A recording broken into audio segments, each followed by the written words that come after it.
খোৱাল চলিহাই সৃষ্টি কৰা অশান্তিৰ বাবে ঐক্যবদ্ধ হ'ব লাগিব মুছলমান সমাজ। বীৰ লাচিত সেনা হৈছে সম্পূৰ্ণ মুছলমান বিৰোধী আৰু বীৰ লাচিত সেনা কৰা মুছলমান যুৱকসকলক শীঘ্ৰে এতিয়া পদত্যাগ কৰিবলৈ আহ্বান জনাইছে নেমচুৱে। যোৰহাটৰ দৰে ঠাইত সাম্প্ৰদায়িক শক্তিৰ উত্থান হোৱাটো দুৰ্ভাগ্যজনক। আজাদ চৌধুৰীৰ ঘৰ ভঙাক লৈ এতিয়া এনেদৰে সৰব হৈছে নেমচু। যোৰহাটৰ দৰে ঠাইত সাম্প্ৰদায়িক শক্তিৰ উত্থান হোৱাটো দুৰ্ভাগ্যজনক। শৃংখল চলিহাৰ কথামতে চৰকাৰে ভাঙিছে নেকি আজাদ চৌধুৰীৰ ঘৰ? নিৰাপত্তাহীনতাত ভুগিছে এতিয়া অসমৰ মুছলমান। বীৰ লাচিত সেনাত থকা মুছলমানসকলে শীঘ্ৰেই পদত্যাগ কৰক। বীৰ লাচিত সেনা হৈছে সম্পূৰ্ণ মুছলমান বিৰোধী আৰু শৃংখল চলিহাই সৃষ্টি কৰা অশান্তিৰ বাবে ঐক্যবদ্ধ হ'ব লাগিব মুছলমান সমাজ। আজাদ চৌধুৰীৰ ঘৰত উচ্ছেদক লৈ সৰব হৈছে এতিয়া নেমচু। আজাদ চৌধুৰীৰ ঘৰত চলা উচ্ছেদক লৈ এতিয়া নেমচু সৰব হোৱা দেখিবলৈ পোৱা গৈছে। শৃংখল চলিহাই সৃষ্টি কৰা অশান্তিৰ বাবে মুছলমানসকলক ঐক্যবদ্ধ হ'বলৈ এতিয়া আহ্বান জনাইছে নেমচুৱে। বীৰ লাচিত সেনা হৈছে সম্পূৰ্ণ মুছলমান বিৰোধী আৰু বীৰ লাচিত সেনাত যিসকল মুছলমান যুৱক আছে বা যিসকল মুছলমান যুৱক বীৰ লাচিত সেনাৰ সদস্য, সেই মুছলমান যুৱকসকলক এতিয়া বীৰ লাচিত সেনাৰ পৰা পদত্যাগ কৰিবলৈ নেমচুৱে আহ্বান জনাইছে। যোৰহাটৰ দৰে ঠাইত সাম্প্ৰদায়িক শক্তিৰ উত্থান হোৱাটো দুৰ্ভাগ্যজনক বুলি এতিয়া নেমচুৱে মন্তব্য কৰিছে আৰু বীৰ লাচিত সেনাক লৈ এতিয়া নেমচুৱে মন্তব্য কৰিছে যে বীৰ লাচিত সেনা হৈছে সম্পূৰ্ণ মুছলমান বিৰোধী। শৃংখল চলিহাই সৃষ্টি কৰা অশান্তিৰ বাবে এতিয়া ঐক্যবদ্ধ হ'ব লাগিব মুছলমান। এক প্ৰকাৰ এতিয়া মুছলমান সমাজক ঐক্যবদ্ধ হ'বলৈ নেমচুৱে আহ্বান জনাইছে আৰু যোৰহাটৰ আজাদ চৌধুৰীৰ ঘৰত চলা উচ্ছেদক লৈ এতিয়া নেমচু সৰব হোৱা দেখিবলৈ পোৱা গৈছে। নেমচু গৰজি উঠা দেখিবলৈ পোৱা গৈছে। শৃংখল চলিহাৰ কথামতেই চৰকাৰে বিজেপি চৰকাৰে আজাদ চৌধুৰীৰ ঘৰ ভাঙিছে নেকি? আজাদ চৌধুৰীৰ ঘৰত উচ্ছেদ চলিছে নেকি? শৃংখল চলিহাৰ কথামতেই এনেদৰে এতিয়া নেমচুৱে প্ৰশ্ন কৰিছে চৰকাৰক আৰু বীৰ লাচিত সেনাত থকা যিসকল মুছলমান যুৱক আছে বা বীৰ লাচিত সেনাত যিসকল মুছলমান যুৱক সদস্য, সেই মুছলমান যুৱকসকলক শীঘ্ৰে এতিয়া পদত্যাগ কৰিবলৈ নেমচুৱে আহ্বান জনাইছে।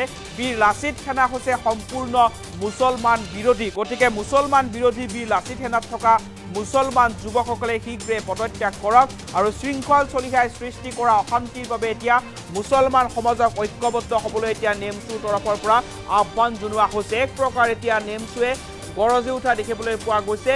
যোৰহাটৰ দৰে ঠাইত সাম্প্ৰদায়িক শক্তিৰ উত্থান হোৱাটো অত্যন্ত দুৰ্ভাগ্যজনক বুলি নেমচুৱে মন্তব্য কৰিছে আৰু শৃংখল চলিহাৰ কথামতেই প্ৰশাসনে বা বিজেপি চৰকাৰখনে আজাদ চৌধুৰীৰ ঘৰ ভাঙিছে নেকি বা শৃংখল চলিহাৰ কথামতে আজাদ চৌধুৰীৰ ঘৰত বিজেপি চৰকাৰে আৰু প্ৰশাসনে উচ্ছেদ চলাইছে নেকি বুলি এতিয়া নেমচুৱে প্ৰশ্ন কৰিছে আৰু বীৰ লাচিত সেনাক লৈ নেমচুৱে মন্তব্য কৰিছে যে বীৰ লাচিত সেনা হৈছে সম্পূৰ্ণ মুছলমান বিৰোধী, গতিকে মুছলমান বিৰোধী বীৰ লাচিত সেনাত কোনো মুছলমান যুৱক থাকিব নালাগে।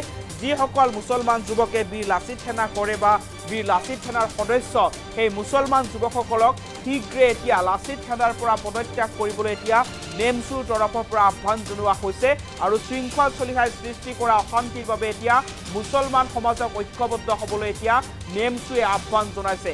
মন্তব্য আছে, মন্তব্য আগবঢ়োৱাৰ চেষ্টা কৰিম। যোৰহাটৰ দৰে এটা ঐতিহ্যমণ্ডিত ঠাইত সাম্প্ৰদায়িক শক্তি উত্থান হোৱাটোই জাতিৰ বাবে এটা কলংকিত অধ্যায়।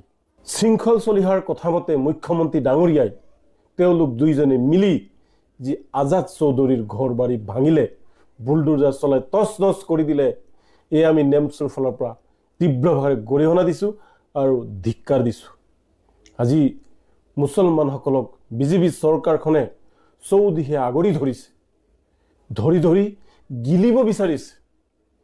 একফালে উচ্ছেদ কৰিছে, একফালে ৱাকফৰ সম্পত্তি কাঢ়ি নিব বিচাৰিছে, একফালে ভাৰতীয় মুছলমানসকলক বাংলাদেশী সজাই তেওঁলোকে বৰ্ডাৰ পাৰ কৰি দিছে, আকৌ ডিটেনশ্যন কেম্পত ৰাখিছে, ডি ভোটাৰ সজাই ৰাখিছে।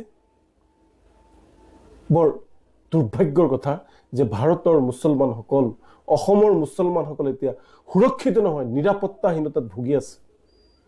ক'ত যাব, কি কৰিব, ভৱিষ্যত নোহোৱাৰ দৰে এটা পৰিস্থিতিৰ সৃষ্টি কৰিছে। আমি অসমবাসী ৰাইজক আহ্বান জনাওঁ, যিসকলে সংবিধানৰ সন্মান কৰে, যিসকলে ন্যায়ৰ পক্ষত থাকে, যিসকলে ধৰ্ম নিৰপেক্ষ আৰু মানৱ ধৰ্মক শ্ৰেষ্ঠ বুলি জ্ঞান কৰে, সেইসকল লোকে মুছলমানসকলৰ এই বিপদত থিয় হ'বলৈ আহ্বান জনাইছোঁ।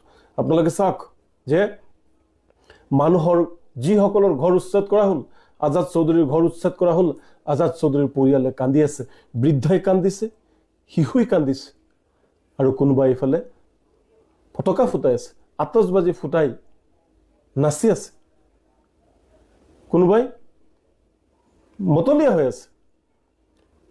এয়ে আমাৰ বৃহত্তৰ অসমীয়া জাতি। আমি এজনে আনজনক সহায় কৰিব লাগে, কিন্তু সেয়া নহয়।